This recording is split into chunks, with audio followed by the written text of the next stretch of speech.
Shalom, puji Tuhan hari ini hari yang ke-100 berakar dalam firman dan kita akan membaca dari kitab 1 Raja-Raja pasal 4 sampai 6.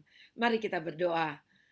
Terima kasih Tuhan, kami bersyukur karena Tuhan sudah menolong kami sampai di hari yang ke-100 ini, dan kami percaya bahwa Tuhan akan terus memberkati kami sehingga kami dapat menangkap apa yang menjadi kehendak Tuhan bagi kami tiap-tiap hari lewat pembacaan dan pendengaran firman kami. Terima kasih, dalam nama Tuhan Yesus kami berdoa. Amin. Pasal 4. Maka Salomo menjadi raja atas seluruh Israel. Inilah para pembesarnya. Asaria bin Sadok menjadi imam. Elihoref dan Ahia, anak-anak sisa, menjadi panitera negara. Yosafat bin Ahilud menjadi bendahara negara. Benaya bin Yoyada menjadi panglima. Sadok dan Abiatar menjadi imam. Asaria bin Hatan mengawasi para kepala daerah. Sabut bin Hatan, seorang imam, menjadi sahabat raja. Ahisar menjadi kepala istana. Adoniram bin Abda menjadi kepala Rodi. Salomo mempunyai 12 orang kepala daerah atas seluruh Israel yang harus menjamin makanan raja dan seisi istananya. Adalah tanggungan tiap-tiap kepala daerah untuk menjamin makanan selama sebulan dalam setahun. Inilah nama-nama mereka: Ben-Hur di pegunungan Efraim, Ben-Deker di Makas, di Saalbim, di Bet-Semes, di Elon Bet-Hanan, Ben-Heset di Arubot, wilayahnya ialah Soko dan seluruh tanah Hefer. Ben Abinadab memegang seluruh tanah Bukit Dor, dan Tafat binti Salomo menjadi istrinya. Baana bin Ahilud memegang Tanak, Megido, dan seluruh Betsean yang di sebelah Sartan, di sebelah hilir Israel, dari Betsean sampai Abel Mehola, sampai ke seberang Yokmeam. Selanjutnya Ben Geber di Ramot Gilead, wilayahnya ialah Hawat Yair yang di Gilead. Yair ialah anak Manasye, juga wilayah Argob yang di Basan dipegangnya. 60 kota besar berpagar tembok dan berpalang pintu tembaga. Ahinadab bin Ido memegang Mahanaim. Selanjutnya Ahimas di Naftali. Ia juga mengambil seorang anak Salomo menjadi istrinya, yakni Basmat. Selanjutnya Baana bin Husai di Asyar dan di Alot. Lalu Yosafat bin Paruah di Isakar, dan Simei bin Ela di Benyamin. Geber bin Uri di tanah Gilead memegang tanah Sihon, raja orang Amori, dan tanah Og, raja Basan, dan dialah satu-satunya kepala daerah yang ada di tanah itu. Orang Yehuda dan orang Israel sejumlah seperti pasir di tepi laut. Mereka makan dan minum serta bersukaria. Maka Salomo berkuasa atas segala kerajaan, mulai dari sungai Efrat sampai negeri orang Filistin, dan sampai ke tapal batas Mesir. Mereka menyampaikan upeti dan tetap takluk kepada Salomo seumur hidupnya. Adapun persediaan makanan yang diperlukan Salomo untuk sehari ialah 30 kor tepung yang terbaik dan 60 kor tepung biasa, 10 ekor lembu gemukan dan 20 lembu gembalaan, dan 100 ekor domba, belum terhitung rusa, kijang, rusa dandi, dan gangsa piaraan. Sebab ia berkuasa atas seluruh tanah di sebelah sini sungai Efrat, mulai dari Tifsa sampai ke Gaza, di atas semua raja di sebelah sini sungai Efrat. Ia dikaruniai damai di seluruh negerinya, sehingga orang Yehuda dan orang Israel diam dengan tentram, masing-masing di bawah pohon anggur dan pohon aranya, dari Dan sampai Bersheba, seumur hidup Salomo. Lagi pula Salomo mempunyai kuda 40.000 kandang untuk kereta-keretanya, dan 12.000 orang berkuda. Dan para kepala daerah itu menjamin makanan Raja Salomo, serta semua orang yang ikut makan dari meja Raja Salomo. Mereka membawanya masing-masing dalam bulan gilirannya, dengan tidak mengurangi sesuatu apapun. Jelai dan jerami untuk kuda-kuda biasa dan kuda-kuda teji dibawa mereka ke tempat yang semestinya, masing-masing menurut tanggungannya. Dan Allah memberikan kepada Salomo hikmat dan pengertian yang amat besar, serta akal yang luas seperti dataran pasir di tepi laut. Sehingga hikmat Salomo melebihi hikmat segala Bani Timur dan melebihi segala hikmat orang Mesir. Ia lebih bijaksana daripada semua orang, daripada Etan orang Esrahi itu, dan daripada Heman, Kalkol, dan Darda, anak-anak Mahol. Sebab itu ia mendapat nama di antara segala bangsa sekelilingnya. Ia mengubah 3.000 Amsal dan nyanyiannya ada 1.005. Ia bersajak tentang pohon-pohonan, dari pohon aras yang di gunung Libanon sampai kepada hisop yang tumbuh pada dinding batu. Ia berbicara juga tentang hewan dan tentang burung-burung dan tentang binatang melata dan tentang ikan-ikan. Maka datanglah orang dari segala bangsa mendengarkan hikmat Salomo, dan ia menerima upeti dari semua raja-raja di bumi yang telah mendengar tentang hikmatnya. Pasal 5. Hiram Raja Tirus mengutus pegawai-pegawainya kepada Salomo, karena didengarnya bahwa Salomo telah diurapi menjadi raja menggantikan ayahnya, sebab Hiram senantiasa bersahabat dengan Daud. Lalu Salomo mengutus orang kepada Hiram dengan pesan, "Engkau tahu bahwa Daud ayahku tidak dapat mendirikan sebuah rumah bagi nama Tuhan Allahnya, oleh karena musuh-musuhnya memerangi dia dari segala jurusan, sampai Tuhan menyerahkan mereka ke bawah telapak kakinya.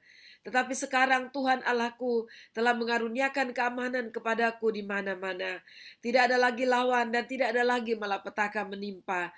Dan ketahuilah, aku berpikir-pikir hendak mendirikan sebuah rumah bagi nama Tuhan Allahku, seperti yang dijanjikan Tuhan kepada Daud ayahku demikian. Anakmu yang hendak kududukan nanti di atas tatamu menggantikan engkau. Dialah yang akan mendirikan rumah itu bagi namaku. Oleh sebab itu perintahkanlah orang menebang bagiku pohon-pohon aras dari gunung Libanon. Dan biarlah hamba-hambaku membantu hamba-hambamu. Dan upah hamba-hambamu akan kubayar kepadamu seberapa juga kau minta. Sebab engkau tahu bahwa di antara kami tidak ada seorang pun yang pandai menebang pohon sama seperti orang Sidon. Maka segera sesudah Hiram mendengar pesan dari Salomo itu, ia sangat bersukacita serta berkata, "Terpujilah Tuhan pada hari ini, karena ia telah memberikan kepada Daud seorang anak yang bijaksana untuk mengepalai bangsa yang besar ini." Lalu Hiram mengutus orang kepada Salomo mengatakan, "Aku telah mendengar pesan yang kau suruh sampaikan kepadaku tentang kayu aras dan kayu sanobar. Aku akan melakukan segala yang kau kehendaki. Hamba-hambaku akan membawanya turun dari gunung Libanon ke laut, dan aku akan mengikatnya menjadi rakit-rakit di laut, untuk dibawa sampai ke tempat yang akan kau tunjukkan kepadaku. Kemudian akan kusuruh bongkar semuanya di sana, sehingga engkau dapat mengangkutnya. Sementara itu, engkau hendaknya menyediakan makanan bagi seisi istanaku, seberapa yang ku kehendaki." Demikianlah Hiram memberikan kayu aras dan kayu sanobar kepada Salomo, seberapa yang dikehendakinya. Lalu Salomo memberikan kepada Hiram 20.000 kor gandum, bahan makanan bagi seisi istananya, dan 20 kor minyak tumbuk. Demikianlah diberikan Salomo kepada Hiram tahun demi tahun. Dan Tuhan memberikan hikmat kepada Salomo seperti yang dijanjikannya kepadanya. Maka damai pun ada antara Hiram dan Salomo. Lalu mereka berdua mengadakan perjanjian. Raja Salomo mengerahkan orang Rodi dari antara seluruh Israel. Maka orang Rodi itu ada 30.000 orang. Ia menyuruh mereka ke gunung Libanon. 10.000 orang dalam sebulan berganti-ganti. Selama sebulan mereka ada di Libanon. Selama 2 bulan di rumah. Adoniram menjadi kepala Rodi. Lagi pula Salomo mempunyai 70.000 kuli dan 80.000 tukang pahat di pegunungan. Belum terhitung para mandur kepala Salomo yang mengepalai pekerjaan itu, yakni 3.300 orang banyaknya yang mengawasi rakyat yang mengerjakan pekerjaan itu. Dan raja memerintahkan supaya mereka melinggis batu yang besar, batu yang mahal-mahal untuk membuat dasar rumah itu dari batu pahat. Maka tukang-tukang Salomo dan tukang-tukang Hiram, serta orang-orang Gebal memahat dan menyediakan kayu dan batu untuk mendirikan rumah itu. Pasal 6. Dan terjadilah pada tahun ke-480 sesudah orang Israel keluar dari tanah Mesir. Pada tahun keempat sesudah Salomo menjadi raja atas Israel, dalam bulan Siu, yakni bulan yang kedua, maka Salomo mulai mendirikan rumah bagi Tuhan. Rumah yang didirikan Raja Salomo bagi Tuhan itu 60 hasta panjangnya, dan 20 hasta lebarnya, dan 30 hasta tingginya. Balai di sebelah depan ruang besar rumah itu 20 hasta panjangnya, menurut lebar rumah itu, dan 10 hasta lebarnya ke sebelah depan rumah itu. Dibuatnya juga pada rumah itu jendela-jendela yang rapat bidainya. Pada dinding rumah itu sekelilingnya didirikannya kamar tambahan, sekeliling ruang besar dan ruang belakang, dan seluruhnya dibuatnya bertingkat-tingkat. tingkat bawah 5 hasta lebarnya, yang tengah 6 hasta, dan yang ketiga 7 hasta, sebab telah dibuatnya ceruk-ceruk pada rumah itu sekeliling sebelah luar, sehingga dinding rumah itu tidak usah dilobangi. Pada waktu rumah itu didirikan, dipakailah batu-batu yang telah disiapkan di penggalian, sehingga tidak kedengaran palu atau kapak atau sesuatu perkakas besi pun selama pembangunan rumah itu. Pintu tingkat bawah ada pada lambung kanan rumah itu, dan orang naik dengan tangga-tangga pilin ke tingkat tengah-tengah, dan dari tingkat tengah ke tingkat yang ketiga. Setelah ia selesai mendirikan rumah itu, dibuatnyalah langit-langit rumah itu dari bingkai dan pemapan dari kayu aras. Dan setelah ia mendirikan kamar tambahan itu pada rumah itu sekeliling, yakni setiap tingkat 5 hasta tingginya, maka rumah itu ditutupinya dengan kayu aras. Kemudian datanglah firman Tuhan kepada Salomo demikian, mengenai rumah yang sedang kau dirikan ini, jika engkau hidup menurut segala ketetapanku dan melakukan segala peraturanku dan tetap mengikuti segala perintahku dan tidak menyimpang daripadanya, maka aku akan menepati janjiku kepadamu yang telah kufirmankan kepada Daud ayahmu, yakni bahwa aku akan diam di tengah-tengah orang Israel dan tidak hendak meninggalkan umatku Israel. Setelah Salomo selesai mendirikan rumah itu, ia melapisi dinding rumah itu dari dalam dengan papan kayu aras. Dari lantai sampai ke balok langit-langit dilapisinya dengan kayu aras. Tetapi lantai rumah itu dilapisinya dengan papan kayu sanobar. Kemudian disekatnya lah 20 hasta bagian belakang rumah itu dengan papan kayu aras, dari lantai sampai ke balok-balok. Lalu dibuatnya lah ruang itu menjadi ruang belakang, menjadi tempat maha kudus. Dan 40 hasta panjangnya ruang yang di depan ruang belakang itu, yakni ruang besar. Kayu aras di sebelah dalam rumah itu berukirkan buah labu dan buah mengembang. Semuanya ditutupi kayu aras, tidak ada batu kelihatan. Demikianlah dilengkapinya ruang belakang di dalam rumah itu, di sebelah dalam sekali, supaya di sana ditaruh tabut perjanjian Tuhan. Ruang belakang itu 20 hasta panjangnya, dan 20 hasta lebarnya, dan 20 hasta tingginya. Ia melapisinya dengan emas kertas, lalu ia membuat mesbah dari kayu aras di depannya. Sesudah Salomo melapisi rumah itu dari dalam dengan emas kertas, direntangkannya lah tabir pada rantai-rantai emas yang di depan ruang belakang itu. Lalu ruang itu dilapisinya dengan emas. Seluruh rumah itu dilapisinya dengan emas. Ya, rumah itu seluruhnya. Juga seluruh mezbah yang di depan ruang belakang itu dilapisinya dengan emas. Selanjutnya di dalam ruang belakang itu dibuatnya 2 kerup dari kayu minyak, masing-masing 10 hasta tingginya. Sayap yang satu dari kerup itu 5 hasta panjangnya, dan sayap yang lain juga 5 hasta, sehingga dari ujung sayap yang satu sampai ke ujung sayap yang lain 10 hasta panjangnya. Juga kerup yang kedua adalah 10 hasta panjangnya, dan kedua kerup itu sama ukuran dan sama potongan badannya.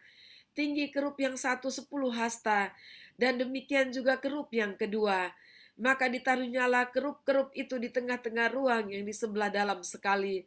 Kerup-kerup itu mengembangkan sayapnya, sehingga kerup yang satu menyentuh dinding dengan sayapnya, dan kerup yang kedua menyentuh dinding yang lain, sedang sayap-sayap yang arah ke tengah rumah itu bersentuhan ujungnya.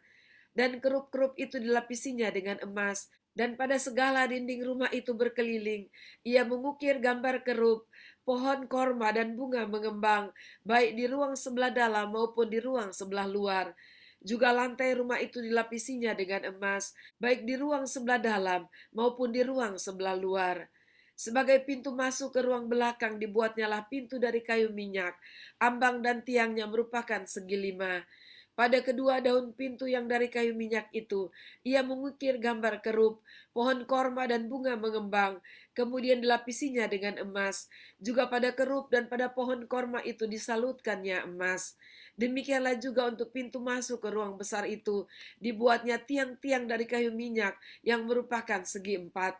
Dan 2 pintu dari kayu sanobar, kedua papan pintu dari pintu yang satu dapat dilipat, dan demikian juga kedua papan pintu yang lain. Lalu diukirnyalah pada kerup, pohon korma dan bunga mengembang. Kemudian dilapisinya pintu itu dengan emas pipi pada gambar ukiran itu. Ia mendirikan tembok pelataran dalam dari 3 jajar batu pahat dan dari 1 jajar balok kayu aras. Dalam tahun yang keempat, dalam bulan Siu, diletakkanlah dasar rumah Tuhan.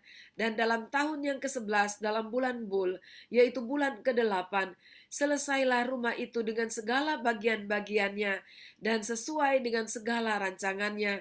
Jadi 7 tahun lamanya ia mendirikan rumah itu. Demikianlah pembacaan dan pendengaran firman kita hari ini. Dan kita bersyukur dapat membaca bagaimana Tuhan memberkati Salomo dengan diberikan kesempatan untuk membangun bait suci. Dan Salomo menyelesaikan seluruhnya dengan baik. Puji Tuhan, apapun rencana Tuhan terhadap umatnya, terhadap orang-orang pilihan Tuhan, termasuk terhadap saya dan saudara, umat pilihan Tuhan di dalam Yesus Kristus, Tuhan dan Juru Selamat kita.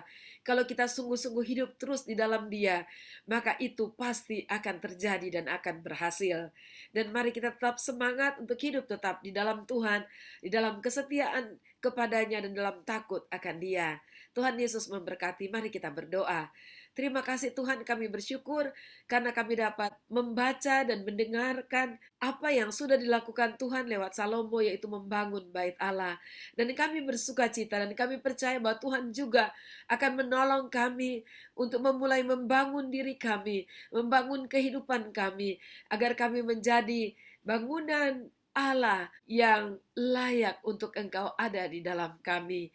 Terima kasih Tuhan, dalam nama Yesus kami berdoa. Amin. Tuhan Yesus memberkati. Sampai jumpa besok.